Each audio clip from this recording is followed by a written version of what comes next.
BPSC DSO 3 अगस्त 2025 question paper answer key को आज हम देखेंगे। Hello friends, welcome to the success Kendra. Friends देखिए, आज हम लोग बीपीएससी डीएसओ यानी कि बीपीएससी डिस्ट्रिक्ट स्टैटिस्टिकल ऑफिसर यानी कि बीपीएससी जिला सांख्यिकी पदाधिकारी का 3 अगस्त 2025 का क्वेश्चन पेपर आज हम देखेंगे। देखिए, खास करके जो 71वीं बीपीएससी के और टीआरई 4.0 के कैंडिडेट्स हैं उनके लिए बड़ा इंपॉर्टेंट है। आप सभी लोग देख लीजिए कि बीपीएससी 2025 में किस तरह का प्रश्न पूछ रहा है। देखिए, जो साइंस के क्वेश्चन हैं, हिस्ट्री के क्वेश्चन हैं, करंट अफेयर्स के क्वेश्चन हैं, ज्योग्राफी के और पॉलिटी के क्वेश्चन हैं, बड़ा इंपॉर्टेंट है आपके लिए, उनको आप ज़रूर देख लीजिए। चलिए स्टार्ट करते हैं। एक बार पहले सभी लोग सेशन को लाइक कर दीजिए और जब इसको कंप्लीट देख लीजिएगा तो कम से कम इसको एक ग्रुप में फ्रेंड्स ज़रूर ही शेयर कर दीजिएगा। तो चलिए स्टार्ट करते हैं हम लोग अब। तो फ्रेंड्स देखिए, जैसे मैंने आपको बताया है कि आज हम लोग बीपीएससी डीएसओ यानी कि BPSC district statistical officer, BPSC जिला सांख्यिकी पदाधिकारी का 3 अगस्त 2025 का क्वेश्चन पेपर हम लोग देखेंगे। और देखिए, ये जो क्वेश्चन पेपर है ये खास करके बीपीएससी 71st यानी कि 71वीं बीपीएससी और बीपीएससी टीआरई 4.0 के कैंडिडेट के लिए बड़ा इंपॉर्टेंट है। आप लोग देख लीजिए कि 2025 में बीपीएससी किस तरह का प्रश्न पूछ रहा है। चलिए स्टार्ट करते हैं। एक बार सभी लोग पहले सेशन को लाइक कर दीजिए, थोड़ा सा वीडियो का क्वालिटी आप लोग बढ़ा लेंगे। देखिए, पूछा गया है कि फ्रेंच ओपन 2025 प्रतियोगिता में महिला एकल विजेता कौन थी। तो देखिए, फ्रेंच ओपन 2025 महिला एकल विजेता थी कोको गॉफ।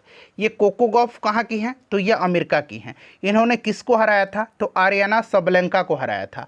आरियाना सबलेंका, यहाँ पर एरिना सबलेंका लिखा गया है। एरिना सबलेंका बेलारूस की हैं। ये उपविजेता थी, ठीक है ना, ये उपविजेता थी, ध्यान रखिएगा। अच्छा, अगर बात करते हैं पुरुष एकल का खिताब फ्रेंच ओपन 2025 में किसने जीता है? तो फ्रेंड्स कार्लोस अल्कराज ने जीता है। तो साथ साथ आप ये भी ध्यान रखिएगा। उसके बाद देखिए, पूछा गया कि निम्नलिखित में से कौन सा देश यूक्रेन के साथ अपनी सीमाएं साझा करते हैं। अब देखिए, यूक्रेन हमेशा से चर्चा में रह रहा है, तो सबसे पहले आपको याद रखना है यूक्रेन की राजधानी कीव है। और देखिए, यूक्रेन के साथ जो है बेलारूस, रसिया, मोल्दोवा, रोमानिया, हंगरी, स्लोवाकिया और पोलैंड जो है सीमा साझा करते हैं। और देखिए, यहाँ से कूट में से राइट आंसर आपको चुन करके इसमें से बताने हैं। तो देखिए, जैसे मैंने आपको बताया है कि मोल्दोवा भी करता है, बेलारूस भी करता है, रोमानिया भी करता है और स्लोवाकिया भी करता है। तो राइट आंसर इसमें से देख लीजिए क्या हो जाएगा, ऑप्शन नंबर ए हो जाएगा, उपर्युक्त सभी। उसके बाद देखिए, अगला प्रश्न पूछा गया है कि हॉर्मुज जल डमरू जो है निम्नलिखित में से किस खाड़ी के बीच स्थित है। और देखिए, नीचे दिए गए कूट का प्रयोग करके सही आंसर आपको बताना है। तो देखिए, हॉर्मुज जल डमरू मध्य जो है ये किसके बीच है? तो ध्यान रखिएगा फ्रेंड्स, ये फारस की खाड़ी और ओमान की खाड़ी के बीच में है। तो यानी कि 1 और 4 करेक्ट आंसर हो जाएगा। यहाँ पर देखिए 1 और 4 कहाँ पर दिया गया? ऑप्शन नंबर सी में दिया गया है, ठीक है। उसके बाद देखिए, पूछा गया है कि 2024 में नाइजर के साथ साथ किन अन्य देशों ने पश्चिमी अफ्रीकी राज्यों के आर्थिक समुदाय से अपनी वापसी की घोषणा की है। तो देखिए फ्रेंड्स, अगर हम बात करते हैं तो पश्चिमी अफ्रीकी राज्यों के आर्थिक समुदाय से अपनी वापसी की घोषणा किया है। एक तो नाइजर किया है, उसके बाद देखिए बुर्किना फासो किया है और माली किया है। तो आप याद रखिएगा, एक आपका हो गया बुर्किना फासो, माली और नाइजर, ठीक है ना। तो राइट आंसर देखिए 3 और 4 हो जाएगा। तो देखिए, कूट में 3 और 4 ऑप्शन नंबर डी में दिया गया है। आप देख सकते हैं कि किस तरह के करंट अफेयर्स पूछा जा रहा है, ठीक है। चलिए, उसके बाद देखिएगा, पूछा गया है कि 2011 की जनगणना के अनुसार भारत का बाल लिंगानुपात क्या है। 2011 की जनगणना के अनुसार भारत का बाल लिंगानुपात जो है ये आपका 919 हो जाएगा, ठीक है। चलिए, अगला प्रश्न देखिए, पूछा गया है कि इसरो के पहले सौर मिशन का नाम क्या है। इसरो के पहले सौर मिशन का नाम जो है ये आदित्य L1 है, ठीक है, आप जानते भी हैं। उसके बाद देखिए, पूछा गया कि 19वां नाम शिखर सम्मेलन कहाँ आयोजित किया गया। 19वां नाम नॉन अलाइंग मूवमेंट का शिखर सम्मेलन 19वां कहाँ आयोजित किया गया।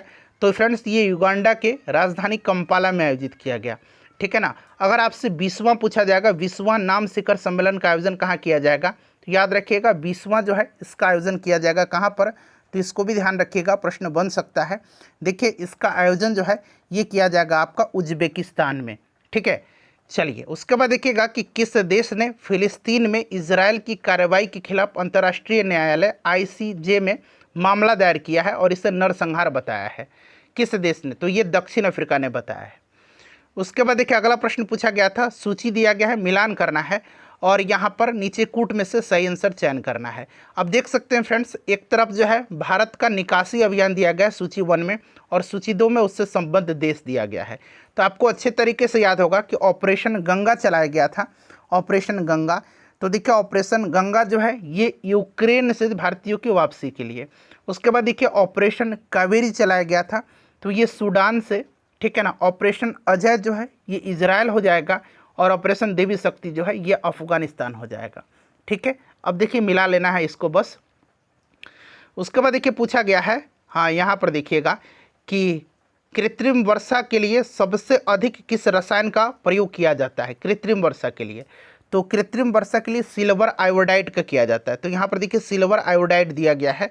एक बार सभी लोग सेशन को लाइक कर दीजिए फ्रेंड्स। देखिए उसके बाद पूछा गया है कि किस कंपनी ने भारत की आकाश तीर, देखिए आकाश तीर वायु रक्षा प्रणाली विकसित किया है। तो आकाश तीर को किया है किसने, BEL ने, यानी कि भारत इलेक्ट्रॉनिक्स लिमिटेड ने। Option number C right answer हो जाएगा। उसके बाद देखिए पूछा गया है कि कृत्रिम बुद्धिमत्ता यानी कि आर्टिफिशियल इंटेलिजेंस का जनक किसे माना जाता है। पूरा ऑप्शन देख लीजिए। तो देखिए आर्टिफिशियल इंटेलिजेंस का जनक जो है ये किसको माना जाता है, तो जॉन मैकार्थी को माना जाता है। ऑप्शन डी में आप देख सकते हैं जॉन मैकार्थी को माना जाता है। उसके बाद देखिए पूछा गया है कि निम्नलिखित में से कौन सी धातु उन दुर्लभ मृदा धातुओं यानी कि रेयर अर्थ मेटल्स में से नहीं है। क्या पूछा गया है कि कौन सी धातु उन रेयर अर्थ मेटल्स में से नहीं है जिनका उपयोग विद्युत और इलेक्ट्रॉनिक घटकों के निर्माण में किया जाता है। और आप देख सकते हैं ऑप्शन में क्या क्या दिया गया है। तो देखिए ऑप्शन इसका राइट आंसर मैं बता देता हूँ, ये आपका रेडियम हो जाएगा। बाकी देखिए स्कैंडियम, लैंथेनम और सीरियम का यूज़ किया जाता है, रेडियम का नहीं किया जाता है। उसके बाद देखिएगा कि वंडर ड्रग ओजेम्पिक, ठीक है ना, वंडर ड्रग ओजेम्पिक का निर्माता नॉर्वे नॉर्डिक्स किस देश की बहुराष्ट्रीय सेवा कंपनी है। नॉर्वे नॉर्डिक्स, तो फ्रेंड्स ये डेनमार्क की है। ये करंट का क्वेश्चन है, ध्यान रखिएगा, ये डेनमार्क की है, ठीक है। उसके बाद देखिए पूछा गया कि दिसंबर 2024 में किसे हरा करके डी गुकेश सबसे कम उम्र के विश्व शतरंज चैंपियनशिप बने। तो ये विश्व शतरंज चैंपियन बने हैं किसको हरा करके, तो आपको याद रखना है ये हरा है इन्होंने डिंग लेरेन को। डिंग लेरेन ये चाइना के हैं, इन्हीं को हरा करके ये विश्व शतरंज चैंपियन बने डी गुकेश, ठीक है। चलिए उसके बाद देख लीजिएगा अगला प्रश्न क्या पूछा जा रहा है आपसे। देखिए अगला प्रश्न पूछा गया है कि सिंधु जल जो है जल संधि 1960 में हुआ था, इसके बारे में निम्नलिखित में से कौन सा कथन सही है। अब देखिए एक एक करके पढ़ेंगे और यहाँ से सही आंसर आपको चुनना है। और देखिए ये संधि जो है जवाहरलाल नेहरू और अयूब खान के बीच लाहौर में हस्ताक्षरित हुआ था। नहीं, ये लाहौर में हस्ताक्षरित नहीं हुआ था, ये कराची में हुआ था, ये गलत हो गया। इस संधि ने भारत को चिनाब, सिंधु और झेलम नदियों से जल विद्युत शक्ति उत्पन्न करने की अनुमति दी थी। नहीं, ये भी जो है गलत हो गया। ये जो है आपको भारत को रावी, व्यास और सतलुज का दिया गया था। तो ऑप्शन में देखिएगा 1, 2 तो हट ही गया, ठीक है ना। पूछा गया है कि सही उत्तर का चयन करें, तो यानी कि इनमें से कोई नहीं राइट आंसर होगा, ठीक है ना। पहला दूसरा तो हट ही गया। चलिए उसके बाद देख लीजिएगा अगला प्रश्न है इसमें से कि भारत के शुभांशु शुक्ला के साथ किन अन्य देशों के अंतरिक्ष यात्री जो हैं 2025 में अंतर्राष्ट्रीय अंतरिक्ष स्टेशन जाने वाले एक्सियोम 4 मिशन का हिस्सा थे शुभांशु शुक्ला के साथ। तो देखिए यहाँ पर देश का नाम दिया गया है और नीचे देखिए कूट का प्रयोग करके आंसर चयन करना है। देखिए बहुत अच्छा लेवल प्रश्न पूछा गया, आप इसको कठिन प्रश्न कह सकते हैं, ठीक है ना। पूरा डीपली करंट अफेयर पढ़ना पड़ेगा। तो यहाँ पर आप देख लीजिएगा जो शुभांशु शुक्ला के साथ गए थे, ये पूछा जा रहा है कि कौन कौन गए थे। तो शुभांशु शुक्ला के साथ गए थे ये अमेरिका के, पोलैंड के और हंगरी के, ठीक है ना। तो 1, 3 और 4 यहाँ पर राइट आंसर हो जाएगा, ध्यान रखना आपको, ठीक है ना। तो 1, 3 और 4 देखिए कहाँ पर दिया गया है, ऑप्शन नंबर डी में दिया गया है। उसके बाद चलिए अगला प्रश्न देखिए पूछा गया है कि अखिल भारतीय उच्च शिक्षा सर्वेक्षण 2021-22 की रिपोर्ट के अनुसार भारत में देखिए उच्च शिक्षा में नामांकित विदेशी छात्रों का सबसे अधिक संख्या किस देश से है। तो सबसे अधिक संख्या नेपाल से है। उसके बाद देखिए पूछा गया है कि राष्ट्रीय परिवार स्वास्थ्य सर्वेक्षण NFHS के रिपोर्ट के संदर्भ में निम्नलिखित में से कौन सा कथन सही है। तो देखिए 90% घरेलू आबादी के पास आधार कार्ड है, 97% घरों में बिजली है और देखिए 96% घरों में बैंक या डाकघर खाता है। तो यहाँ पर आप देख सकते हैं ऑप्शन नंबर बी दिया गया है 1, 2, 3, ठीक है। और 83% घरों में शौचालय भी सुविधा है, तो उपयुक्त सभी हो जाएगा। उसके बाद देखिए ब्लू जो इकोनॉमी है इसका अर्थ पूछा गया है, तो ब्लू इकोनॉमी का अर्थ हो जाएगा नीली अर्थव्यवस्था का अर्थ क्या है, तो महासागरों, समुद्रों और तटों से जुड़ी आर्थिक गतिविधियां, ये दिया गया है। ठीक है, उसके बाद देखिए आगे क्या पूछा जा रहा है, आगे पूछा जा रहा है कि लक्षद्वीप कितने द्वीपों से बना है। तो देखिए लक्षद्वीप जो बना हुआ है ना, ये कितने द्वीपों से बना हुआ है ये पूछा जा रहा है, तो यह आपका हो जाएगा 36 से। ठीक है ना, 36। चलिए उसके बाद देख लीजिए आगे पूछा गया है कि भारतीय राज्य त्रिपुरा को बांग्लादेश से जोड़ने वाला पुल मैत्री सेतु जो है ये किस नदी पर बनाया गया है, तो मैत्री सेतु बना है फेनी नदी पर। उसके बाद देखिए पूछा गया है कि कौन सा देश क्वाड का सदस्य नहीं है, तो क्वाड में तो एक भारत हो गया, ऑस्ट्रेलिया हो गया, संयुक्त राज्य अमेरिका हो गया और जापान है, यूनाइटेड किंगडम इसमें नहीं है। ठीक है ना, 3 नाम यहाँ पर दिया गया है। चलिए भारत क्यों मायने रखता है, पुस्तक के लेखक पूछा गया है नाम, भारत क्यों मायने रखता है, ये बुक है और इस बुक के लेखक का नाम तो एस जयशंकर हैं। ठीक है, चलिए उसके बाद देखिएगा कि संयुक्त सैन्य अभ्यास सदा तनसिक है, सदा तनसिक यहाँ मैं लिख दूँ, सदा तनसिक भारत और किस देश के बीच में जो है ये हुआ है, तो सदा तनसिक जो हुआ है फ्रेंड्स ये भारत और सऊदी अरब के बीच में हुआ है। ठीक है, चलिए उसके बाद देख लीजिएगा अगला प्रश्न पूछा गया है, देखिए नीति आयोग से संबंधित प्रश्न पूछा गया है, तो ये जो स्टैटिस्टिकल ऑफिसर का पेपर है इसीलिए पूछा गया है। ठीक है, तो आपको घबराना नहीं, देखिए इसमें से मैं आपको बताने का प्रयास कर रहा हूँ। देखिए नीति आयोग के संदर्भ में निम्न कथनों पर विचार करना है और उपरोक्त में से कौन सा कथन सत्य है ये आपको बताना है। तो देखिए 1 जनवरी 2018 को स्थापित हुआ था, नहीं ये गलत है, 2015 में हुआ था ना 1 जनवरी को। यह योजना आयोग का प्रतिस्थापन था, सही है। इसका पूरा नाम जो है national institution for transforming India है, यानी कि राष्ट्रीय भारत प्रवर्तन संस्थान है, सही है। नीति आयोग का अध्यक्ष प्रधानमंत्री होता है, तो 2, 3 और 4 यहाँ पर आपका करेक्ट दिया गया है। ठीक है ना, तो यहाँ पर लगाया भी गया है आंसर में। उसके बाद देखिए नीति इसमें से आयोग के कार्य पूछा गया है, फिर से यहाँ पर आंसर आपको चुनना है। ठीक है फ्रेंड्स, तो इस तरह से प्रश्न पूछा जा गया है इस पर। तो बिल्कुल ग्राम स्तर पर विश्वसनीय योजना तैयार करना है, कार्यक्रम और पहलों के कार्यान्वयन के लिए प्रौद्योगिकी उन्नयन और क्षमता निर्माण पर ध्यान केंद्रित करना है और राष्ट्रीय और अंतर्राष्ट्रीय प्रबुद्ध मेडल के साथ साझेदारी करना है। तो उपरोक्त सभी इस तरह का आंसर होना चाहिए। ठीक है, उसके बाद आप देख सकते हैं ये प्रश्न पूछा गया है कि योजना अवधि के मध्य निम्नलिखित बिंदुओं पर विचार करिए और निम्नलिखित में से उपरोक्त घटनाओं का सही कालानुक्रमिक आपको बताना है, इस तरह का प्रश्न पूछा गया है। ठीक है, फिर देखिए यहाँ पर पूछा गया कि कौन एक 12वीं पंचवर्षीय योजना का लक्ष्य नहीं था, तो इस तरह से प्रश्न पूछे जा रहे हैं। उसके बाद देखिए 10वीं पंचवर्षीय योजना की लक्ष्य वृद्धि दर क्या थी, ये पूछा गया है। तो ये लक्ष्य वृद्धि दर जो थी ये 8% थी। ठीक है, चलिए और उसके बाद देखिए फिर पूछा गया है नीति आयोग के संदर्भ में, तो नीति आयोग के 7 स्तंभ उद्देश्य हैं, बिल्कुल करेक्ट है। इसके 3 विशेष विंग हैं, 3 विशेष विंग हैं, रिसर्च विंग, कंसल्टेंसी विंग और टीम इंडिया विंग, तो यहाँ पर दोनों करेक्ट हो जाएगा। ठीक है, तो देख लीजिए इस तरह के प्रश्न पूछा गया। फिर यहाँ पर देखिए कथन और कारण, देखिए नीति आयोग से ही संबंधित प्रश्न पूछा गया है। उसके बाद देख लीजिएगा भागलपुर जो है बिहार का, ये शहर विशेष रूप से जाना जाता है, तो सिल्क सिटी है, निश्चित रूप से देखिए यहाँ सिर्फ सिल्क से ही आप पकड़ लीजिएगा। ठीक है, तो यहाँ पर देखिए टसर सिल्क दिया गया है। उसके बाद यहाँ पर भी देख लीजिएगा, ये बता देता हूँ, नीति आयोग योजना आयोग का प्रतिस्थापन था, सही है। और बदलाव वैश्विक दुनिया में आर्थिक नियोजन के लिए एक अधिक गतिशील, बिल्कुल ये दोनों आपके सही दिए गए हैं। इस तरह का प्रश्न देखिए पूछा गया है। उसके बाद देखिए जमुई बिहार जाना जाता है, तो ये सोना भंडार के लिए। ठीक है फ्रेंड्स, सोना भंडार के लिए। और देखिए ये प्रश्न पूछा गया है कि डीपी धर ने तैयार किया था, तो डीपी धर ने तैयार और शुभारंभ किया था, यह आपका हो जाएगा 5वीं पंचवर्षीय योजना। ठीक है ना, 5वीं पंचवर्षीय योजना, 5वीं पंचवर्षीय योजना, तो ऑप्शन नंबर यहाँ पर आपका बी हो जाएगा, 5वीं पंचवर्षीय योजना। ठीक है, उसके बाद देखिएगा यहाँ पर कि बिहार की अर्थव्यवस्था में हाल के वर्षों में उल्लेखनीय वृद्धि देखी गई है, बिल्कुल सही है। बुनियादी ढांचे का विकास, कृषि और मानव विकास सकारात्मक भूमिका निभा रहे हैं, तो दोनों सही है और व्याख्या भी सही कर रहा है ये। ठीक है, चलिए उसके बाद देख लीजिएगा, यहाँ पर पूछा गया है कि बिहार पर्यटन नीति 2023 के अंतर्गत 50 करोड़ रुपये से अधिक निवेश के लिए दी जाने वाली अधिकतम पूंजी सब्सिडी प्रतिशत कितना है, तो 50 करोड़ से अधिक जो होगा ये 25% हो जाएगा। ठीक है, तो देखिए इस तरह के जो है बिहार से संबंधित प्रश्न पूछे गए हैं। उसके बाद देख लीजिएगा, यहाँ पर देख लीजिए ये प्रश्न मैं बता देता हूँ। देखिए तो इस तरह से काफ़ी बुनियादी ढांचे से संबंधित प्रश्न, ठीक है, नीति आयोग से संबंधित प्रश्न पूछा गया है। उसके बाद यहाँ पर देखिएगा कि ये वाला प्रश्न देख लीजिए, आपके लिए इंपॉर्टेंट है कि निम्नलिखित में से कौन एलरूट सर्वर प्राप्त करने वाला देश का पहला राज्य बना है, तो फ्रेंड्स ये राजस्थान बना है। ठीक है, राजस्थान बना है। उसके बाद देख लीजिए यहाँ पर क्या पूछा गया है कि हाँ ये वाला देख लीजिए, ये तो आप आसानी से लगा लीजिएगा, किसी देश के विकास में बुनियादी ढांचे में महत्वपूर्ण भूमिका निभाता है, तो यहाँ पर सभी हो जाएगा, उपयुक्त सभी हो जाएगा, देख लीजिएगा। उसके बाद डाटा सेंटर का कार्य क्या है, ये पूछा गया। डाटा भंडारण और प्रसंस्करण के लिए एक भौतिक सुविधा। उसके बाद देखिए यहाँ पर पूछा गया है निम्न युग में से विचार करना है, और देखिए इसमें से पूछा गया है कि कितने युग्म सही सुमेलित हैं, कितने युग्म है सही, ये बताना है आपको। कौन सही है ये नहीं बताना, कितने सही है।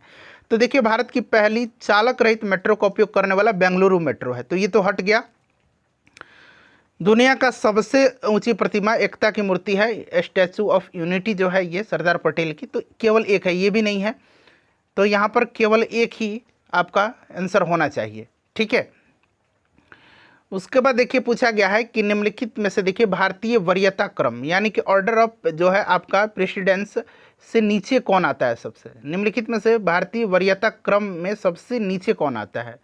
तो देखिए सबसे नीचे इसमें भारत का मुख्य न्यायाधीश आ जाएगा। अगर इसमें से बात करें तो सबसे नीचे भारत का मुख्य न्यायाधीश आ जाएगा। लोकसभा के अध्यक्ष को हटाने के लिए किस प्रकार का बहुमत आवश्यक है, तो ये प्रभावी बहुमत आवश्यक होता है, ठीक है। उसके बाद देखिए निम्नलिखित में से कौन सा कथन यहाँ पर सही है, तो ध्यानाकर्षण प्रस्ताव एक भारतीय नवाचार है, बिल्कुल, और ध्यानाकर्षण प्रस्ताव नियमावली में उल्लिखित नहीं है, तो आपका दोनों राइट आंसर हो जाएंगे। उसके बाद देखिए संसद की अनुमान समिति यानी कि एस्टिमेट्स कमेटी, जिसको कि प्राकलन समिति बोलते हैं, उसके संबंध में कौन सा कथन सही है, ठीक है, यहाँ से आंसर आपको बताना है। पहले पढ़ लीजिए कौन सा, तो देखिए अनुमान समिति यानी कि प्राकलन समिति का गठन जॉन मथाई समिति की सिफारिश पर किया गया था, सही है, और इस समिति में राज्यसभा का कोई भी सदस्य नहीं होता, केवल लोकसभा के हैं, तो ये भी सही है, तो दोनों सही दिया गया है यहाँ पर।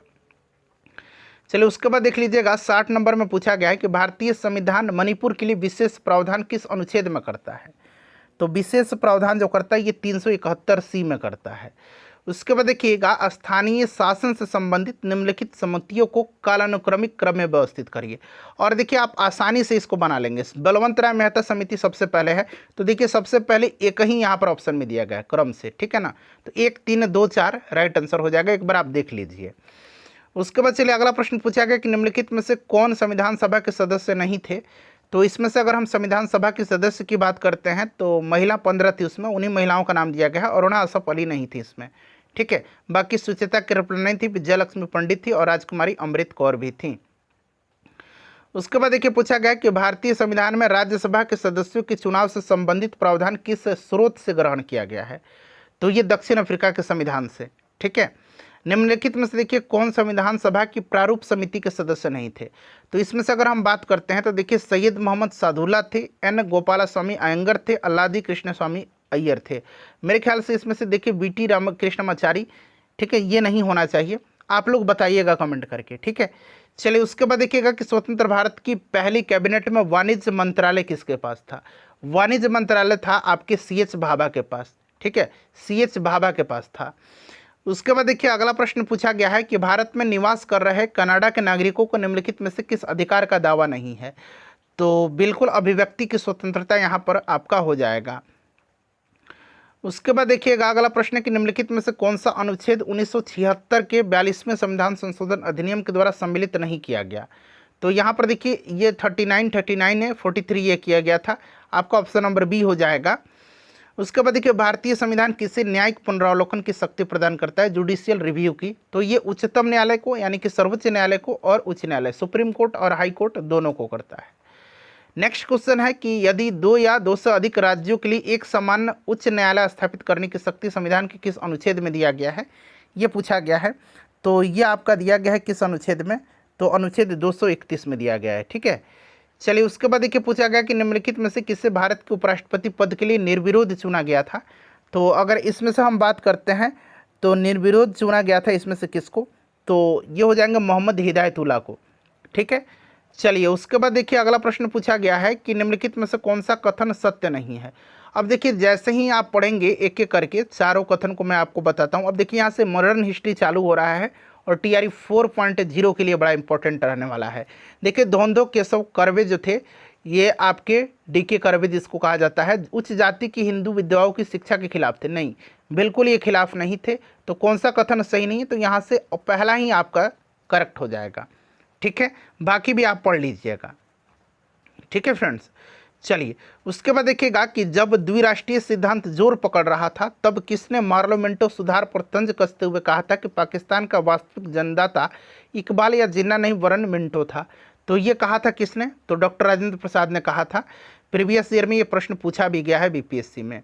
उसके बाद देखिए यहाँ पर देखिए मूल नाम दिया गया है और मतलब असली नाम और लोकप्रिय नाम मिलान करना है। तो देखिए मूल शंकर जो था ना, मूल शंकर, ये आपका पूछा गया है कि किसका मूल नाम था। तो मूल शंकर स्वामी दयानंद सरस्वती का था।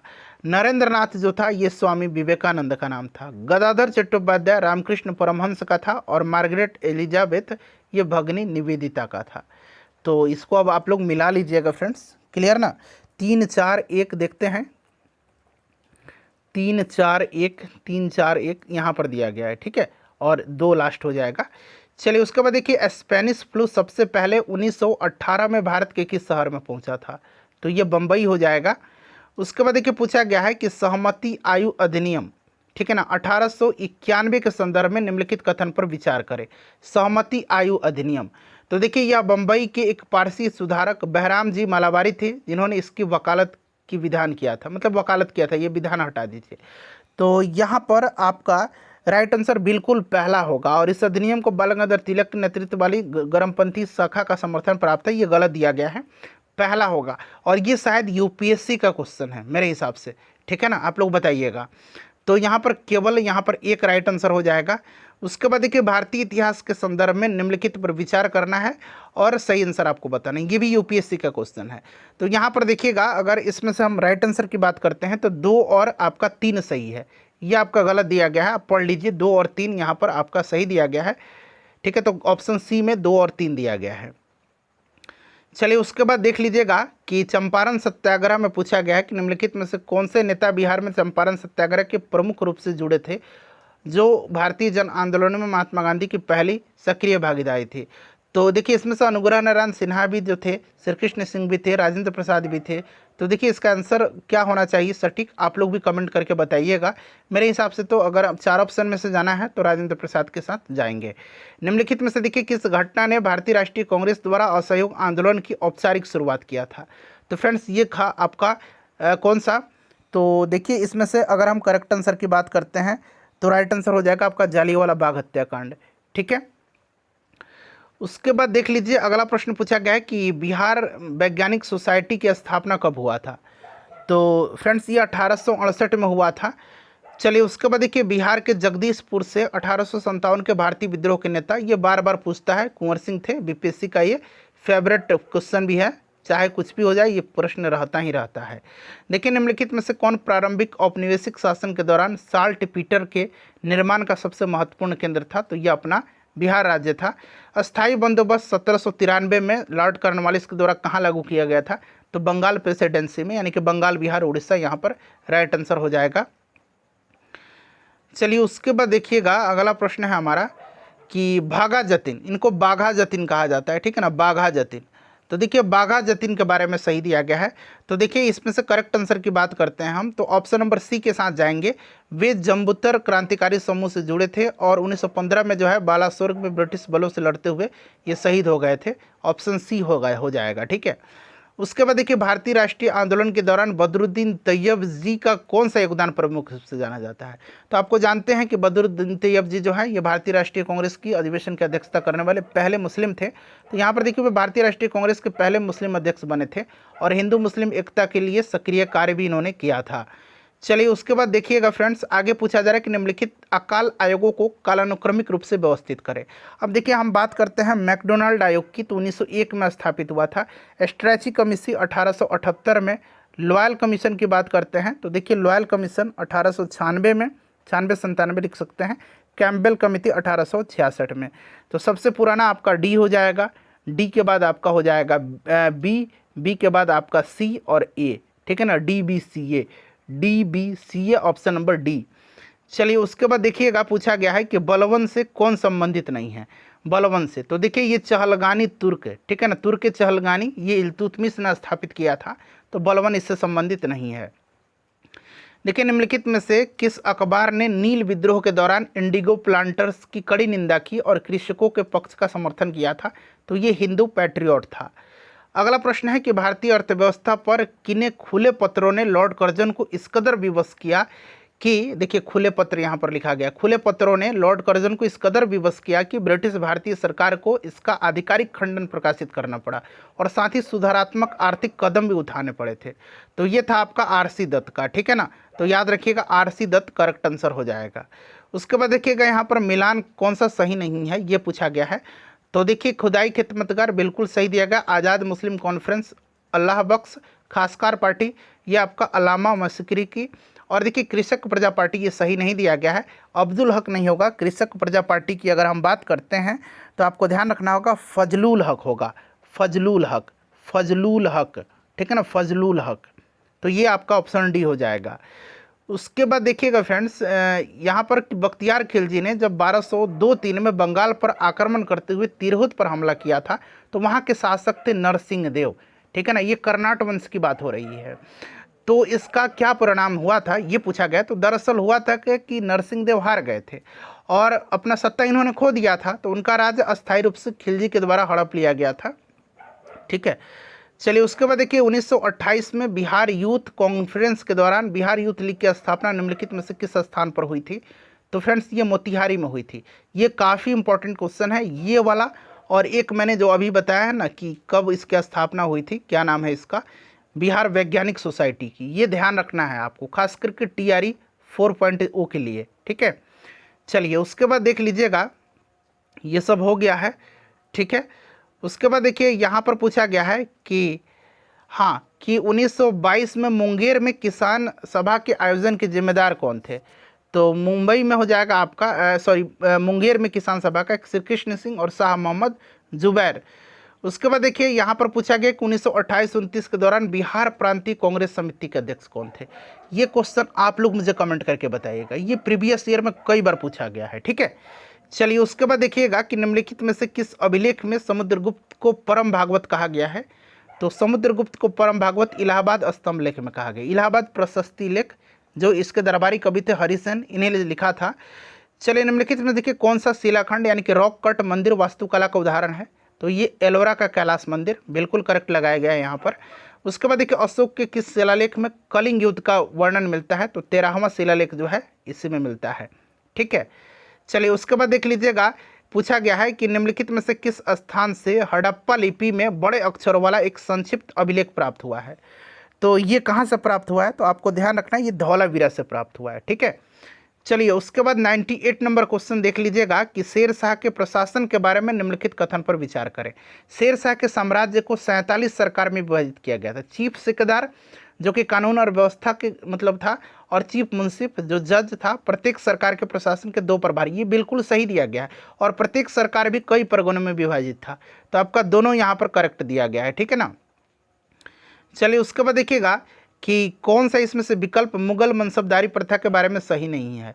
तो ये पूछा गया है। तो देखिए एक एक करके पढ़िए। उन्हें सशस्त्र और मशरूत मनसब दिया जाता था, बिल्कुल सही है।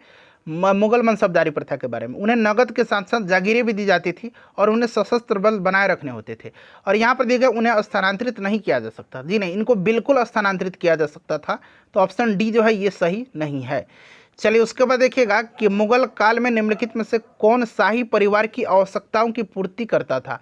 मुगल काल में शाही परिवार की आवश्यकताओं की पूर्ति, तो फ्रेंड्स ये मीर समान करता था, ठीक है ना, ध्यान रखना आपको। चलिए उसके बाद देखिए पूछा गया है कि सूची दिया गया है, मिलान करना है। जलप्रपात है और उनकी अवस्थिति है। दूध सागर आपका कहाँ पर है, तो दूध सागर आपका गोवा में है, ठीक है ना। दूध सागर कहाँ पर है, तो दूध सागर आपका हो जाएगा गोवा में, आपको पता भी है, 1 मिनट रुकिए, दूध सागर आपका हो जाएगा गोवा में। अच्छा बरकाना जो है, बरकाना ये कहाँ पर हो जाएगा आपका, तो बरकाना देख लीजिए यहाँ पर ऑप्शन में आपको बता देता हूँ आंसर, ऑप्शन बी हो जाएगा, ठीक है ना। तो ये गोवा हो जाएगा। उसके बाद आपका हो जाएगा बरकाना कर्नाटक में, खंडाधार हो जाएगा आपका उड़ीसा में, और पलानी हो जाएगा आपका हिमाचल प्रदेश में, ठीक है। चलिए उसके बाद देखिए विश्व के किस क्षेत्र में अपक्षालन की प्रक्रिया बड़ी तीव्र होती है। तो आर्द्र उष्णकटिबंधीय क्षेत्र जो है विश्व में देखिए अंगूर की खेती, बागवानी, कोस्किट पालन मतलब रेशमी उत्पादन, तो ये आपका भूमध्य सागरीय क्षेत्र, अंगूर की खेती। उसके बाद देखिए पूछा गया विश्व में सर्वाधिक ज्वालामुखी किस पेटी में पाए जाते हैं। तो ये प्रशांत पेटी जो है, परिप्रशांत यहाँ पर दिया गया है। उसके बाद देखिए विश्व का सर्वाधिक जैव विविधता समृद्ध क्षेत्र, तो यह उष्णकटिबंधीय क्षेत्र है।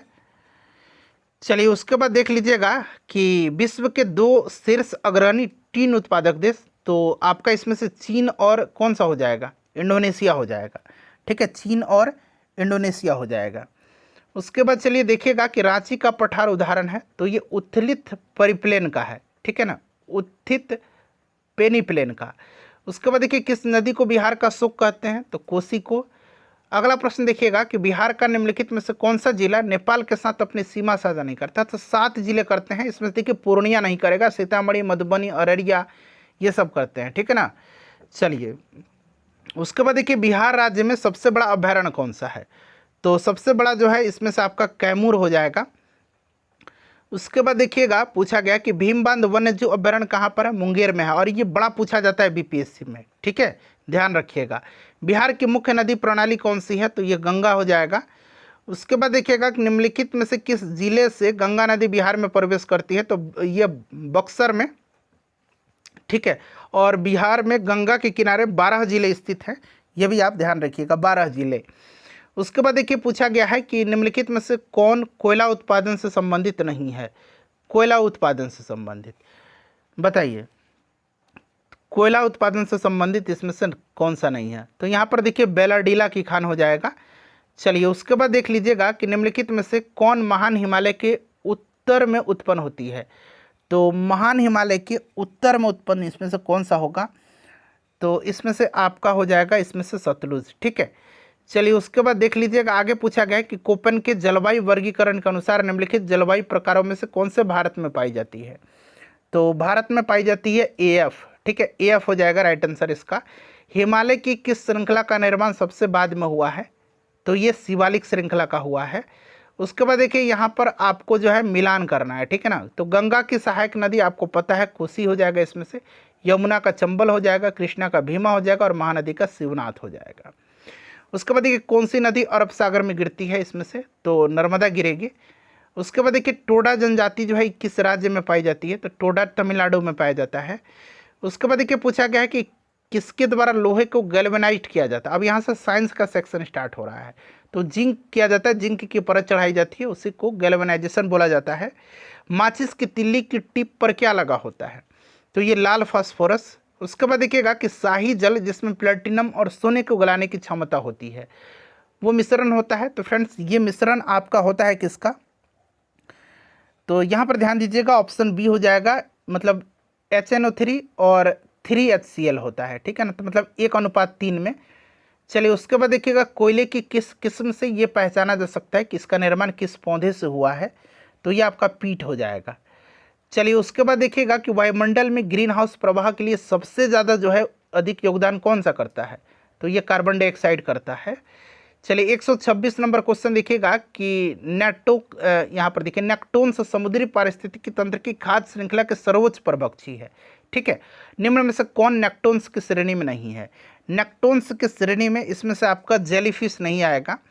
चलिए उसके बाद देखिएगा डीएनए और आरएनए में निम्न में से कौन सा तत्व नहीं मिलता है, तो यहाँ पर देखिए राइट आंसर यहाँ पर आपका सल्फर हो जाएगा। देखिए पारिस्थितिक तंत्र में 10% ऊर्जा का परिवहन सिद्धांत का प्रतिपादन किसने किया था, तो लिंडमैन साहब ने किया था। चलिए अगला प्रश्न है कि बॉम्बे नेचुरल हिस्ट्री सोसाइटी द्वारा त्रैमासिक पत्रिका हॉर्नबिल प्रकाशित की जाती है। ठीक है ना, जिसमें अध्ययन किया जाता है तो वन्यजीव और उनके वातावरण का। उसके बाद देखिए भारत में कितने बायोडाइवर्सिटी हॉटस्पॉट पाए जाते हैं, तो यहाँ पर 4 हो जाएगा। नेक्स्ट देखिएगा कि लंबवत तरंगी किससे नहीं गुजर सकती हैं, तो ये आपके निर्वात से। अच्छा, मानवीय जीवाश्म की उम्र निर्धारित में कौन सी विधि काम आती है, तो ये रेडियो कार्बन डेटिंग आता है। अगला देखिएगा कि यदि एक चालू फ्रिज का दरवाजे को किसी कमरे में खुला छोड़ दिया जाए तो कमरा गर्म हो जाता है, ये मतलब पूछा गया प्रश्न, कमरे का तापमान बढ़ जाता है। देखिए यदि एक द्रव की गुरुत्वाकर्षण को शून्य कर दिया जाए तो निम्न में से कौन नहीं रहेगा, तो ये उत्प्लावन बल नहीं रहेगा। ठीक है ना, उत्प्लावन बल ध्यान रखिएगा। उसके बाद देखिए सर्दियों में एक कंबल के बजाय 2 कंबल उपयोग में लाते हैं तो शरीर गर्म रहता है। ऐसा होता है किस लिए, उसमें बाहर की जो गर्मी अंदर नहीं जाती है, मतलब ठंडी, और बाहर की ठंडी, बाहर की हवा अंदर नहीं जाती है, और अंदर की जो गर्मी है वो बाहर नहीं निकलती है। ठीक है ना, तो यहाँ पर हो जाएगा। उसके बाद देखिएगा अगला पूछा जा रहा है कि बहुत पुराने दस्तावेज की लिखावट को पढ़ने के लिए कौन सी किरण काम में लाई जाती है, तो IR किरणें ठीक है। माइक्रोफोन का क्या कार्य है? तो देखिए माइक्रोफोन का कार्य है यहाँ पर आपका ध्वनि संकेत को विद्युत चुंबकीय तरंगों में बदलना, ठीक है। उसके बाद देखिए निम्न में से कौन सा बल मट्ठे में से क्रीम को अलग करने का काम आता है? तो यह अपकेंद्री बल आता है। उसके बाद देखिए कौन सी तरंगे सोनार में उपयोग की जाती है? तो यह पराश्रव्य है। न्यूट्रॉन की खोज जेम्स चैडविक ने किया था। उसके बाद देखिए पूछा गया है कि ऊपरी मिट्टी का कटाव एवं उर्वरकों एवं कीटनाशकों का बहाव जो जलाशय में एकत्रित होता है, ये दोनों ही ऋणात्मक प्रदूषण होता है, ठीक है। चलिए उसके बाद देखिए निम्न में से कौन सा ग्रीन हाउस गैस नहीं है? वो है, तो देखिए ग्रीन हाउस गैस SO2 नहीं होता है, ठीक है ना। और यहाँ पर नाइट्रोजन ऑक्साइड दिया गया, नाइट्रस ऑक्साइड होता है, नाइट्रोजन ऑक्साइड नहीं होता है। चलिए उसके बाद देखिएगा कि पौधे के किस भाग को चरने वाले जानवर कभी नहीं खाते हैं? वो कौन सा है? तो जड़ नहीं खाते हैं। उसके बाद देखिए हमारे शरीर की कौन सी कोशिका अनॉक्सी श्वसन नहीं कर सकती है? तो ये जो RBC है ना, ये आपका नहीं कर पाता है। उसके बाद देखिए कौन सा तना का रूपांतरण है? तो इसमें से जो है मैग्रूव पौधे के न्यूमेटोफोर्स हो जाएगा। उसके बाद देखिएगा कि बीजांकुर के लिए क्या आवश्यक नहीं है?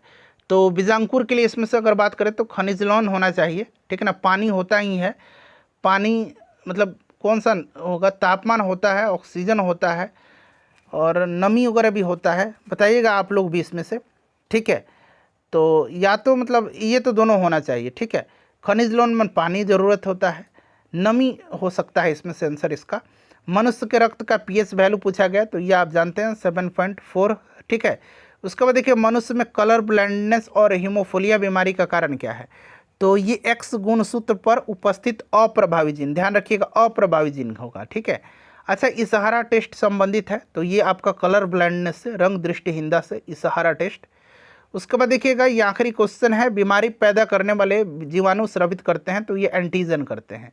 फ्रेंड्स लाइक कर दीजिए इसको और प्लीज़ शेयर कर दीजिए।